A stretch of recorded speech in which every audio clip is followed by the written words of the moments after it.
wabarakatuh. A'udzu billahi minasy syaithanir rajim. Bismillahirrahmanirrahim. Assalamualaikum warahmatullahi wabarakatuh. Fa'il dari kata Islam. Islam itu dari kata aslama yuslimu islaman. Kalau memahami Islam harus sempurna, baik dari sisi lugatan maupun makna syar'an. Tidak bisa kita pahami dari sisi bahasa saja. Jadi harus dua, harus sempurna dari makna bahasa dan juga makna syar'i. Kalau sudah dipindahkan kepada makna syar'i, maka makna bahasa tidak berlaku lagi.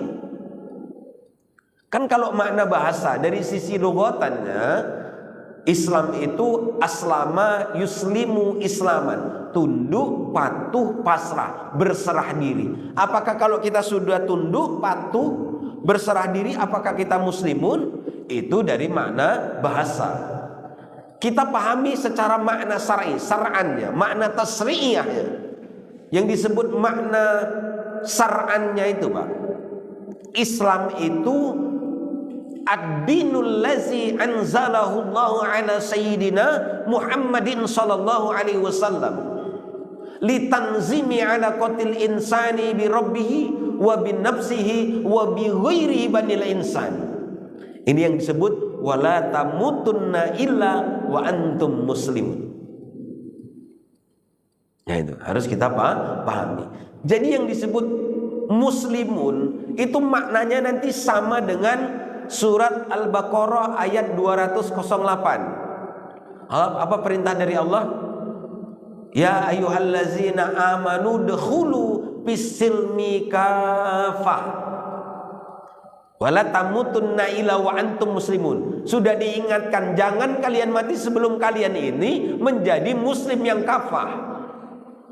Kemudian kita pahami itu sama juga maknanya. Kalau kita kupas tafsirnya, maknanya itu sama. Surat Az-Zariyat ayat ke-56. Apa bunyinya? Wa ma khalaqtul jinna wal insa illa liya'budun. Tidak aku ciptakan jin dan manusia kecuali untuk beribadah. Tetapi ayat ini, hari ini Pak, ketika bicara ibadah itu seolah-olah jadi menyempit maknanya. Kan yang dipahami kalau ibadah, muslimun itu sama dengan ketiga ayat tadi itu sama maknanya itu, Pak. Kafah, ibadah sama. Tuntutan dari Allah Subhanahu wa taala. Tapi hari ini kalau dipahami ayat tadi itu, wa ma khalaqtul jinna wal insa illa liya'budun. Tidak aku ciptakan jin dan manusia kecuali untuk beribadah. Nah, makna ibadah itu hari ini jadi menyempit. Yang disebut ibadah itu apa, Pak? Yang dijalankan umat Islam hari ini, itulah dia yang dia pahaminya. Salat, puasa, zakat, infak, sedekah, umroh, haji. Apakah kalau sudah dijalankan tadi itu, salat, zakat, puasa, umroh, haji, infak, sedekah, apakah kalau sudah menjalankan itu semua, apakah dia sudah beribadah kepada Allah? Apakah dia sudah kafah? Apakah dia sudah muslimun? Nah itu belum, Pak. Yang dijalankan oleh umat Islam hari ini itu baru 5-10%. Bayangin. Jadi tunduk kita, patuh kita, ketaatan manusia hari ini itu baru 5-10%. Kebayang nggak kalau kita mati tempatnya di mana? Ya Allah. Kira-kira penting nggak ngaji itu jadi, Pak? Kenapa kita merasa tidak penting? Karena pembahasan Islam, pembahasan kajian-kajian itu dari kita kecil dulu itu pembahasannya masih nggak pernah beranjak dari bab sholat ya. Bukannya tambah paham orang sholat, tambah bingung, tambah ragu dia sholat. Datang Ustadz A gerakannya harus begini, datang Ustadz B nggak begitu, begini bacanya begini begitu, akhirnya bingung. Yang mana yang benar? Betul nggak? Itu. Kenapa? Menjelaskannya tidak tuntas. Nah, itu. Nah, karena kegagalan cara memahami itu, maka muncullah hari ini tidak heran, Pak. Orang awam itu dia bisa sombong, bisa ngerasa dia lebih alim daripada orang alim. Apalagi dia merasa sholatnya khusyuk. Padahal cuman perasaannya saja. Tahu sholat yang khusyuk itu seperti apa, Pak? Hah? Sholat yang khusyuk itu seperti apa? Karena kalau tidak khusyuk itu rugi. Allah sendiri mengatakan di dalam surat Al-Mu'minun, qad aflahal mu'minun. Beruntunglah orang-orang mukmin. Apa ciri khas orang mukmin? Salah satunya apa? Ketika di salat, allazina hum fi salatihim khashi'un. Orang yang khusyuk dalam salatnya. Yang disebut khusyuk dalam salatnya itu bagaimana? Kata Rasul menyebut dua. Ketika dia salat, inna salata sakanun. Ketika dia sedang salat, dia merasakan ketenangan. Kenapa dia tenang? Bukan hanya fisiknya yang tenang, pikirannya tenang, semuanya tenang. Kenapa dia tenang? Karena dia sedang dekat dengan Allah. Dia sedang dekat dengan Allah, dia sedang bersama dengan Allah. Maka tidak ada perkara yang nikmat yang menenangkan kecuali dia sedang berhadapan dengan Allah. Pertanyaannya, sholat kita apakah sampai kepada begitu? Nah, itu. Apalagi belum lagi dikejar pekerjaan, ya kan? Dituntut pekerjaan buru-buru, bayangin, Pak. Nah, itu kan. Dan itu pun tidak. Itu ketika dia sedang sholat, tenang, hatinya tenang, fisik. Ketika dia turun dari sholat, inna sholata tanha anil fahsya'i wal munkar. Sholat itu mencegah dari perbuatan keji dan mungkar, perbuatan buruk. Meninggalkan syariat Islam itu buruk atau tidak? Buruk, Pak. Bayangin. Kebayang nggak? Apakah sholat kita itu berefek kepada dua hal tadi itu? Ya Allah, berat.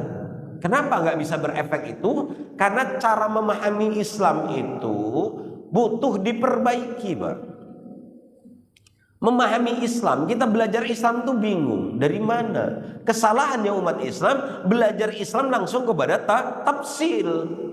Belajar Islam itu kepada rincian. Begitu dia mengenal Islam, belajar apa dipelajari? Sholat.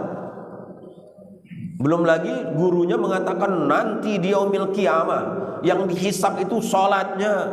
Kalau sholatnya baik, maka semua perbuatannya akan baik. Udahlah, nggak penting yang lain, yang penting sholat. Ada juga yang hari ini berpuluh-puluh tahun itu apa? Ngisinya cuma kajian sholat aja, Pak. Nggak beranjak. Padahal perkara muamalah 90% muamalah. Interaksi tadi itu nggak pernah dibahas. Berarti sholatnya tidak berefek kepada muamalah. Nah, itu. Nah, ini bahayanya kalau dia belajar kepada tafsil. Maka belajar Islam yang benar itu minal mujmal ila tafsil. Dari yang global baru ke rinciannya. Berarti kita harus memahami dulu kerangka Islam. Islam itu seperti apa bangunan Islam? Itulah yang disebut muslimun. Itu harus semua bangunan Islam tadi itu. Cuman kajian-kajian yang begini itu kan tidak menarik, ya kan? Karena umat masih butuh hiburan, betul? Saking stresnya lah berasa umat Islam hari ini kan, majelis ilmu pun dibuat hiburan, betul tidak? Yang butuh hiburan kan orang stres, banyak pikiran, orang galau, maka dia butuh hiburan, iya kan? Namanya majelis ilmu itu yang menjelaskan ilmu, namanya al-alim itu yang memberikan ilmu. Saya seorang mu'allim, tugas saya itu memberikan ilmu dengan benar. Karena ini hujah saya di akhirat besok, Pak. ketika nanti manusia dibangkitkan di padang mahsyar, kita akan melihat semua aktivitas. Betapa bahagianya lah kita subuh ini, nanti ditampakkan videonya itu. Berada di majelis ilmu, Masya Allah. Coba subuh ini besok pas ditampakkan, kita tak ada di masjid. Kita berada di aktivitas yang mubah. Jadi surat Al-Baqarah ayat 208, surat Az-Zariyat ayat ke-56, dan surat Ali Imran ayat ke-102 itu maknanya sama. Jadi yang disebut wa ma khalaqtul jinna wal insa illa liya'budun. Ada manafi ketemu istisna. Maknanya itu hasr. Terbatas, maknanya cuma satu. Wa ma khalaqtul jinna. Tidak aku ciptakan, ya kan, jin dan manusia. Kalau ditafsirkan, Allah tidak memiliki tujuan apa-apa terhadap ciptaannya baik jin maupun manusia. Kalau berhenti di situ, wa ma khalaqtul jinna wal insa. Kalau berhenti di situ, Pak, Allah tidak memiliki tujuan apapun terhadap ciptaannya baik jin maupun manusia. Ketemu illa istisna. Maknanya qasar, terbatas. Gak punya tujuan apa-apa kecuali satu, yaitu beribadah. Ibadah. Liya'budun itu sebenarnya untuk menghamba, mengabdi. Karena abdi, liya'budun dari kata abdi, mengabdi kepada Allah Subhanahu wa taala. Kalau kita pahami ibadah, maka harus sempurna. Ibadah itu ada dua, ada ibadah khassah, ada ibadah ammah. Apa ibadah khassah? Itulah salat, zakat, puasa, haji, umrah, infak, sedekah. Itu namanya ibadah khassah, ibadah khusus. Ibadah ammahnya itu apa? Ibadah ammah, kata Imam Ibnu Taimiyah, ibadah ammah itu ismun jami'un yuhibbullahu wa yardahu qaulan kana au fi'lan. Jadi yang disebut ibadah ammah itu semua perkara yang dicintai Allah, yuhibbullahu wa yardahu, perkara yang dicintai Allah dan yang diridhoi oleh Allah, qaulan kana au fi'lan, baik ucapan maupun perbuatan. Itulah yang disebut ibadah ammah. Maknanya itu apa? Perbuatan, ucapan yang dicintai dan diridhoi Allah, itulah syariat Islam. Kan sama kan? Ketiga ayat tadi itu saya simpulkan tadi itu, saya jelaskan itu maknanya sama. Jadi ketika kita, Pak, ingin melakukan, ingin berucap, kira-kira, Pak, ini ucapan ini cinta enggak Allah, ridho enggak dengan Allah? Ketika aku ingin mengucapkan ini, berarti kita harus cari tahu kan? Oh, ini Allah ridho, oh Allah ini cinta. Ucapkan. Contoh misalnya hari ini, salam, iya kan? Salam itu apa? Soalnya begini ya, ketika kita membahas tadi wala tamutunna illa wa antum muslimun. Jadi muslimun itu isim fa'il dari kata Islam.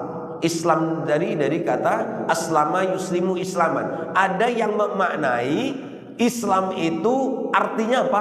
Keselamatan. Ini kan ngawur. Dari makna bahasa dia sudah salah. Yang keselamatan itu apa? Assalam. Assalam itu maknanya keselamatan. Jadi kalau kita ketemu, Pak, dengan saudara seakidah kita, saudara muslim kita, ucapkan salam itu mendoakan assalamualaikum warahmatullahi wabarakatuh. Itu bahasa yang dicintai dan diridhoi Allah Subhanahu wa ta'ala. Jangan, apa kabar bro? Jangan. Salam. Selain dari ucapan salam itu dicintai dan diridhoi oleh Allah, tidak? Kan katanya salam budaya, semua ucapan salam diucapkan, itu dapat dicintai Allah, ridhoi atau tidak? Tidak, tapi masih juga diucapkan. Nah, itu hari ini yang mendapatkan pahala itu hanya assalamualaikum warahmatullahi wabarakatuh. Harus tegas sebagai seorang muslim. Gitu. Ini entah apa-apa disebut salam tadi itu. Salam melintas agama. Kalau jadi sebelum menjadi pejabat dia nggak mau. Begitu jadi pejabat terpaksa Ustaz gitu. Gitu. Yuhibbullahu wa yardahu. Semua perbuatan kita itu harus bersandar kepada cinta dan ridha Allah Subhanahu wa ta'ala. Tinggal kita kaitkan tadi. Bapak Ibu dan seluruh jamaah yang dimuliakan oleh Allah Subhanahu wa ta'ala.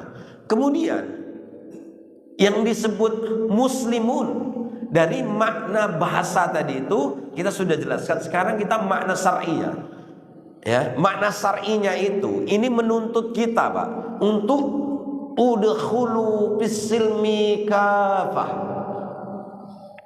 Satu ayat tadi yang sering diwasiatkan oleh khatib di atas mimbar tadi. Mohon maaf. Perlu lagi ya.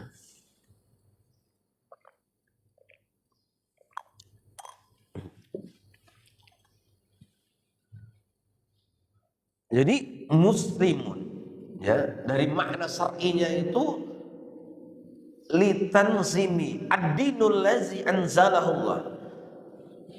Jadi kita ini harus betul-betul memahami dengan benar yang disebut Islam itu apa? Din, agama. Ad-dinul lazi. Al-lazi itu pembatasan. Yang disebut agama itu anzalahullah. Agama yang datang dari Allah, itu yang disebut agama. Yang tidak datang dari Allah tidak disebut agama. Apa agama yang datang dari Allah itu, Pak? Islam, Yahudi, itu datang dari Allah, iya kan? Ya. Tetapi ketika Allah sudah mengatakan ad-dinul lazi anzalahullah, ala dibatasi ala dari Sayyidina Muhammadin sallallahu alaihi wasallam, maka seluruh agama itu sudah dinasakh, sudah dimansuh, tidak boleh diikuti lagi, tidak boleh dijadikan sandaran lagi. Bayangin, Pak, agama yang ada kaitannya dengan Allah saja tidak boleh diikuti. Hari ini nggak ada urusannya dengan Allah agama. Konghucu, Buddha, Hindu, Kejawen, Kasundan, itu nggak ada hubungannya dengan Allah. Itu disebut agama hari ini. Bayangin, Pak. Padahal tidak ada kaitannya. Padahal yang ada kaitannya dengan Allah, agama-agama yang dibawa oleh para nabi-nabi terdahulu, itu ketika sudah ala Sayyidina Muhammadin sallallahu alaihi wasallam, maka setelah itu seluruh agama-agama dahulu itu sudah dinasakh, sudah dimansuh oleh Allah, tidak boleh diikuti lagi. Makanya kita tidak heran ketika Umar itu melihat dia memegang lembaran Taurat, Zabur itu kan, dia kan Rasul marah, itu memerah. Disebutkan andaikan nabi terdahulu itu hidup hari ini, dia akan beriman kepadaku, dia akan tinggalkan agamanya. Begitu, Pak, tegasnya Islam tadi itu. Jadi harus kita ini umat Islam tidak percaya diri kepada Islam karena lihat kondisi hari ini, ya kan? Akhirnya memuji-muji kehidupan orang-orang Barat yang tidak beragama. Nyontoh ke sana, studi banding ke sana. Kenapa? Karena memahami Islam itu hanya sebatas ibadah khosoh. Tapi kalau dia pahami Islam secara benar, dia tidak mungkin berpaling. Cukup dengan Islam. Kenapa kok terjadi hari ini? Karena ditinggalkan. Ibadah ammah itu ditinggalkan oleh umat Islam. Nah, itu. Makanya itulah kondisi kita hari ini. Nah, kemudian cukup sebenarnya makna syar'inya tadi sebenarnya ala Sayyidina Muhammadin sallallahu alaihi wasallam sebenarnya sudah cukup. Tapi faktanya juga tidak. Maka kita menemukan, Pak, din itu Allah selalu menggandenkan dengan kata Islam. Betul? Buka surah Al-Maidah ayat ketiga. Innad dinna indallahil Islam. Al-yauma akmaltu lakum dinakum wa atmamtu alaikum ni'mati wa raditu lakum Islam dinan. Ya kan? Wa may yabtaghi ghairul islami dinan. Allah selalu menggandengkan kata din dengan Islam. Jadi yang disebut agama itu hanya Islam. Innad dina indallahil Islam. Sungguhnya agama yang diridhoi itu cuman Islam. Maka rugilah kalau dia hidup sejenak di dunia kemudian tidak mengerti Islam, tidak memelui Islam. Itulah dakwah. Nah itu.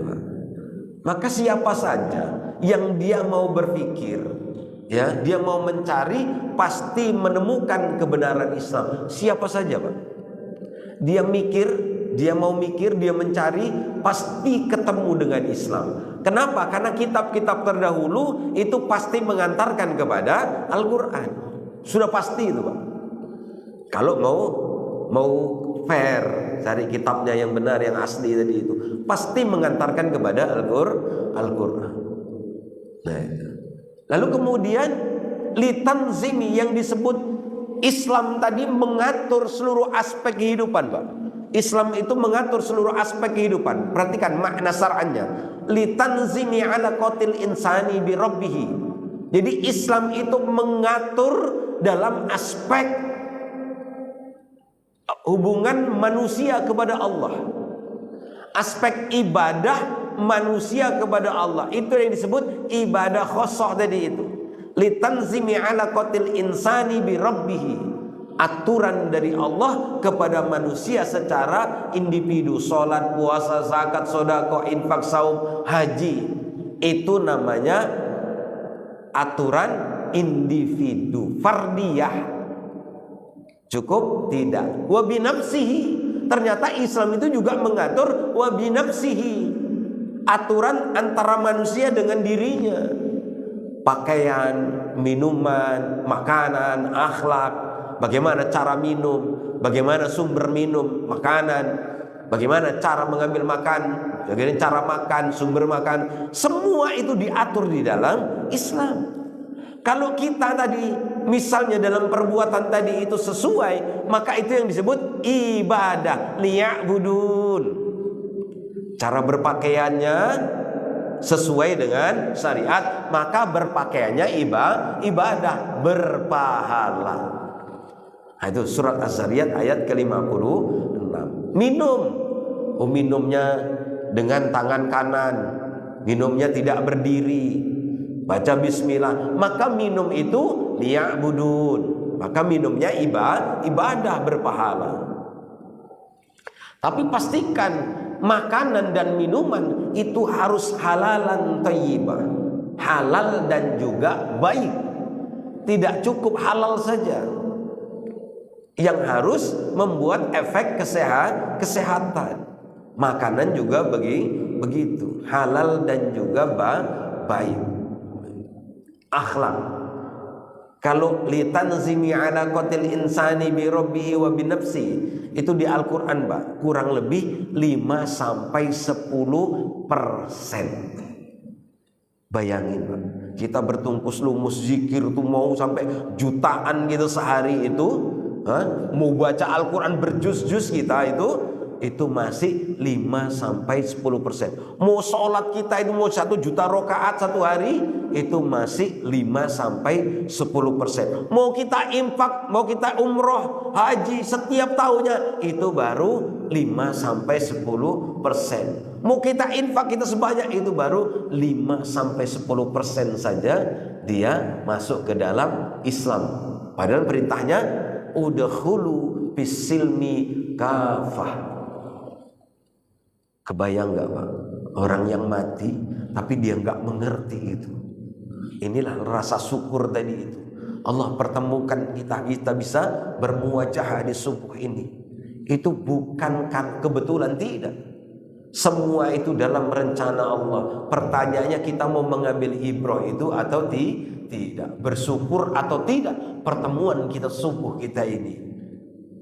Andaikan kita orang yang bersyukur, ya Allah, ternyata Islam itu luas, untunglah saya belum mati. Bersyukur, Allah tambah nikmatnya. Kebayang nggak orang yang belum mengerti lalu dia mati, kemudian anaknya nggak ada pula yang paham Islam, yang bisa memberikan jalan keselamatan. Na'udzubillah summa na'udzubillah. Kalau kita mengerti, kita bisa memperbaiki dan juga menyempurnakannya. Kalau tidak, bagaimana kita mau memperbaiki maupun menyempurnakannya? Kemudian yang ketiga adalah wa bi ghairihi banil insan. Ini yang disebut 90% dari syariat Islam, Pak. Gak main-main. Wa bi ghairihi banil insan. Di situ apa? Ada nizamul hukmu fil Islam, ada nizamul iktisadi fil Islam, ada nizamul istima'i fil Islam, dan masih banyak lagi. Dan yang 90% itu tidak ada diamalkan oleh umat Islam hari ini. Sistem politik, sistem negara dalam Islam tak ada hari ini. Sistem hukum dalam Islam tidak juga hari ini. Sistem ekonomian, nizamul iktisadi fil Islam juga tidak ada hari ini. Sistem sosial, interaksi laki-laki dan perempuan, istima'i fil Islam juga tidak ada hari ini. Politik luar negeri, dakhilian wa kharijian juga tidak ada hari ini. Bayangin, Pak, yang 90% ditinggalkan. Apa konsekuensinya kalau kita meninggalkan, Pak? Ada nggak konsekuensinya kira-kira? Ada nggak, Pak? Buka surat Al-Baqarah ayat ke-85. Buka, Pak. Afatu'minuna bi ba'dil kitab wa takfuruna bi ba'dil. Ya, apakah kalian, ini pertanyaan retoris dari Allah Subhanahu wa taala, tapi nggak perlu dijawab karena Allah yang menjawab sendiri. Apakah kalian itu akan beriman kepada sebagian kitab dan ingkar kepada kitab yang lain? Apakah kalian itu akan mengamalkan sebagian syariat lalu kalian meninggalkan syariat yang lain? Ibadah khosoh, syariat khosoh kalian amalkan, syariat ammah, ibadah ammah kalian tinggalkan. Ada nggak konsekuensinya dan sanksinya dari Allah Subhanahu wa taala? Tinggal buka Al-Qur'an. Afatu'minuna bi ba'dil kitab wa takfuruna bi ba'dil. Fama jazaa'u may yaf'alu dzalika minkum. Maka tidak ada balasan bagi orang yang berbuat demikian. Enggak ada balasannya. Enak ya, Pak ya? Tapi sayangnya ayat itu masih lanjut masalahnya. Kalau cuma berhenti di situ enak, Pak. Tidak ada balasan. Orang yang mengambil sebagian, meninggalkan sebagian, mengamalkan syariat sebagian, meninggalkan sebagian, tak ada balasan kata Allah. Ternyata ayat itu masih lanjut. Tidak ada balasannya apa? Kecuali fama ada manafi ketemu illa. Maknanya apa tadi? Kalau gitu. Ini belajar tafsir ya, biar tahu. Jadi manafi ketemu illa itu maknanya qasar. Famay yaf'alu dzalika minkum, tidak ada balasan. Tak ada balasan. Illa, kecuali balasannya maknanya satu, qasar dia. Apa balasannya? Hisyum fil hayatid dunya. Balasannya cuma satu kata Allah, nista hina di dunia. Cukup, masih koma. Wa yaumal qiyamah yuradduna ila asyadil azab. Di dunia hina, nista, di akhirat ditunggu dengan azab yang sangat pedih. Kebayang nggak? Jadi semua itu sudah tertera di dalam Al-Quran, tetapi karena nggak pernah dibahas. Kalau kita bahasnya ibadah khosoh, sholat, ya nggak ketemu ayat-ayat tadi itu, Pak. Nggak ketemu ayat-ayat sanksi jinayat, hudud, itu nggak ketemu. Padahal ancamannya itu ngeri, ancaman iman lah. Ya Allah. Tapi hari ini dianggap remeh dan dianggap sepele oleh umat Islam. Berarti tugas kita itu Pak, wala tamutunna illa wa antum muslimun. Kita harus mengkaji syariat Islam itu wa bi ghairi banil insan. Hubungan interaksi antara manusia dengan manusia lainnya, itu yang disebut dimensi 3. Sebelum ajal itu sampai harus bertungkus lumus mengkaji, mendalami dimensi 3 ini. Kenapa? Konsekuensinya tadi itu di dalam surat Al-Baqarah ayat 85. Kalau kita paham Pak, nggak peduli terserah orang mau ngomong kita apa, kita mau taat kepada Allah, tujuannya kita selamat, mau di stigma buruk seperti apapun, nggak peduli. Begitu dulu sahabat, mau disebut intoleran, mau disebut apa, terserah. Kita yang penting kepada Allah Subhanahu wa ta'ala. Kita ingin taat kepada Allah Subhanahu wa ta'ala. Kita ingin selamat menghadap Allah Subhanahu wa ta'ala nanti di yaumil kiamat. Itulah prinsip yang tegas di dalam Islam. Seorang muslim, seorang mukmin itu harus punya prinsip yang sangat tegas, nggak peduli mau diapakan. Ya, begitu Pak. Itulah yang disebut iman dia. Justru yang khawatir, yang takut itu orang yang tidak beriman. Kalau orang yang beriman ngapain takut? Ngapain khawatir? Orang beriman.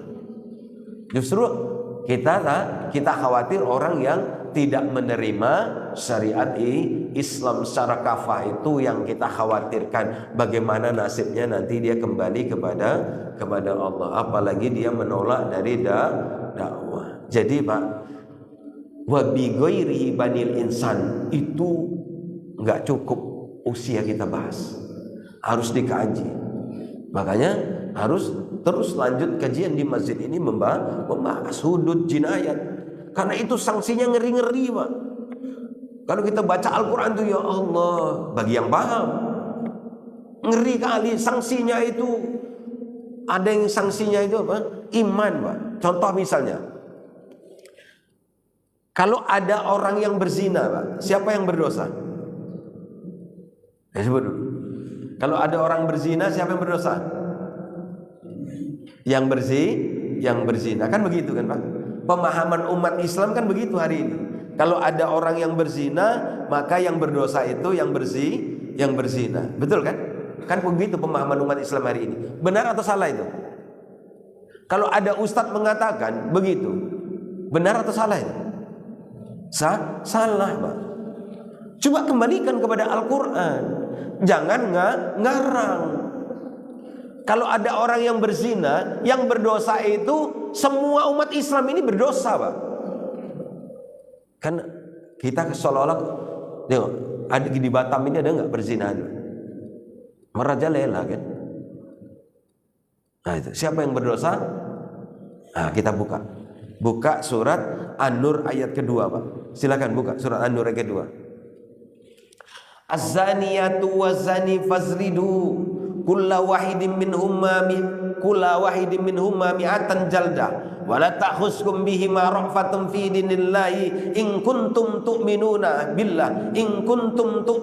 billahi wal yaumil akhir wal yashhad azabahuma ta'ifatun minal mu'minin. Coba perhatikan Pak. Kita ambil contoh wa bi ghairihi manil insan. Satu contoh saja. Sebelum kita tutup nanti kita buka diskusi. Ya. Az-zaniyatu waz-zani, bagi pezina wanita dan pezina laki-laki. Nanti dia akan berbeda. Ketika menyebut zina disebut wanita dulu. Tapi kalau mencuri yang disebut laki-laki dulu Pak. Wasariku, ya, pencuri laki-laki. Kalau zina az-zaniyatu, pezina wanita. Nah, itu menandakan memang wanita itulah sumber maksiat. Banyak yang melakukan maksiat. Laki-laki itu bisa hilang imannya itu gara-gara wanita. Maka wanita itu kalau dia ingin terhormat, dia betul-betul harus paham syariat Islam. Maka dia akan mulia dan terhormat. Bagaimana cara pakaiannya harus clear. Az-zaniyatu waz-zani, bagi pezina wanita dan pezina laki-laki. Ya. Perintahnya apa? Fajlidu. Coba. Perintahnya Pak Fajlid. Yang diperintah siapa? Ayat ini memerintahkan kepada siapa, Pak? Bukan yang pezina, Pak. Bukan yang zina yang diperintahkan. Fajlidu itu perintahnya kepada seluruh umat Islam. Dari mana, Ustaz? Di situ ada waw dan alif sukun. Fajlidu ada waw dan alif sukun. Itu maknanya fi'il amr. Perintah. Mukhatabnya orang kedua jamak. Yang diperintah itu adalah umat Islam. Wahai umat Islam, nah, gitu. Jadi azaniyatu wazani fazlidu. Kalau ada pezina wanita dan laki-laki, maka perintahnya apa itu? Kulla wahidin minhuma mi'atan jaldah. Yang diperintah siapa? Seluruh umat Islam. Pertanyaannya, kalau ada orang yang berzina disuruh cambuk. Kalau dia ghairu muhsan, dia dicambuk 100 kali. Kalau dia muhsan, dia dirajam sampai mati. Pertanyaannya, ayat ini diamalkan atau tidak? Tidak. Kira-kira ada konsekuensinya nggak? Kita baca lanjutannya. Wala ya'khuskum bihima wala ta'khuskum bihima ra'fatum fi dinillahi. Ketika Allah mengatakan faslidu kulla wahidin minhuma mi'atan jaldah, dan janganlah kalian itu menaruh belas kasihan kepada keduanya, ra'fatum fi dinillah, untuk menghalangi kalian untuk menjalankan dinillah, agama Allah. Tak boleh belas kasihan. Kalau kita nggak mau apa? Apa ayat ini? Ayat radikal ini kan begitu, Pak. Disebut ayat-ayat radikal. Dia menuduh Allah radikal. Na'udzubillah summa na'udzubillah. Sudahlah makan minum dari nikmat Allah, menuduh Allah radikal. Coba kebayang nggak gimana nasibnya itu? Orang menuduh itu, Pak. Dengar akhirnya itu nggak ada yang benar, Pak.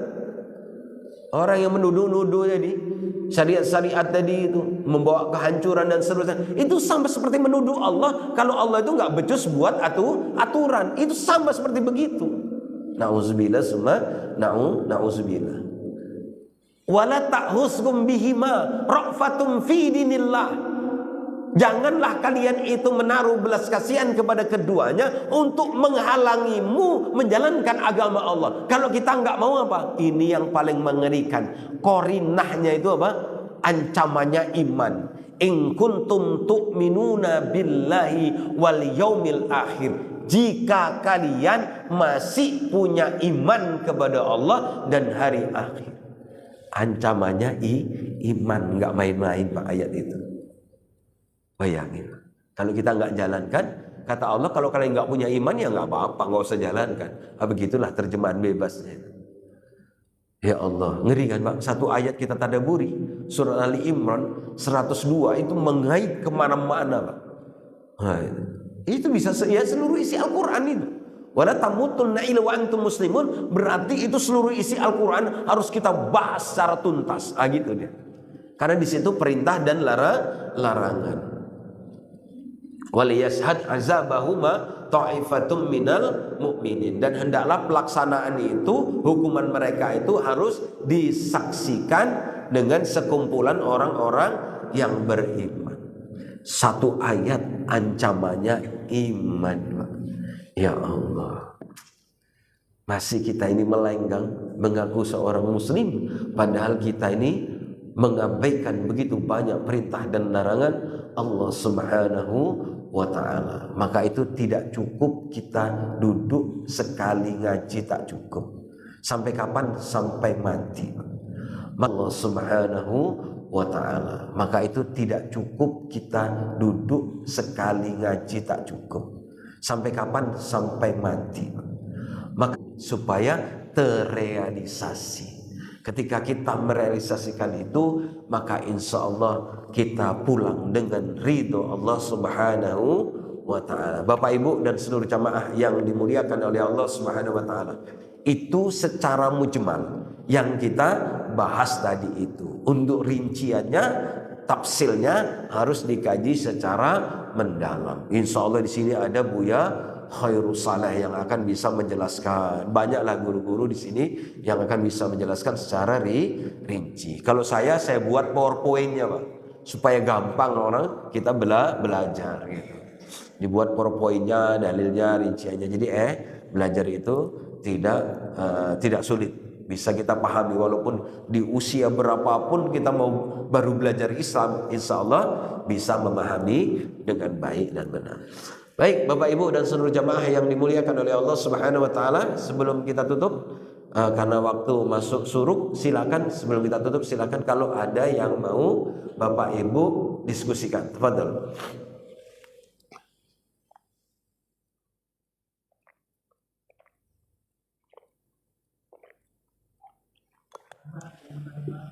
Silakan.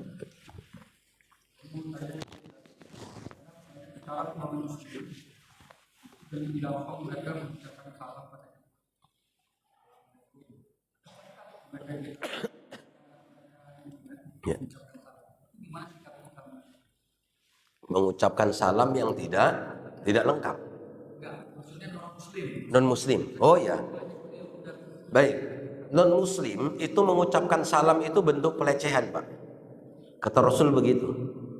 Jadi kalau dia mau mengucapkan salam, mengucapkan assalamualaikum, sesungguhnya dia itu memperolok-olok. Bukan baik ya. Itu kan menurut syariat. Begitu menurut syariat. Bagaimana cara menjawabnya? Rasul mengajarkan Waalaikumsalam, celakalah bagimu. Nah gitu ya. Jadi kalau ada non muslim ngucap gitu ya, kalau kita mau balas ya balas ucapan tadi itu. Nah itu ya, bukan Waalaikumsalam. Itu kan dia tak selamat, mendoakan kita selamat.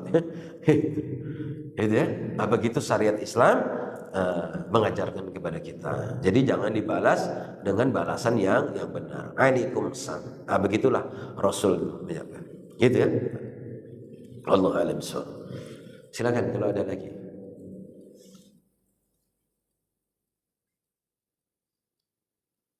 Baik, kalau tidak ada ditanyakan berarti paham atau bingung? Baik, nggak apa-apa. Ya, bingung-bingung. Biarlah kita bingung di dalam majelis ilmu. Kita bingung di dalam majelis ilmu dapat pahala besar daripada bingung kita nggak di majelis ilmu, pahala tak dapat, tak bisa juga memperbaiki pemahaman. Baik Bapak Ibu dan seluruh jamaah yang dimuliakan oleh Allah Subhanahu wa taala, semoga pertemuan di subuh ini membawa keberkahan, membawa keridhaan Allah Subhanahu wa taala, dan kelak itu menjadi hujah kita di hadapan Allah Subhanahu wa taala. Semoga ini diganjar oleh Allah Subhanahu wa taala dengan pahala-pahala yang melipat ganda. Amin ya rabbal alamin. Sama-sama kita baca doa kafatul majlis. Alhamdulillahirabbil alamin.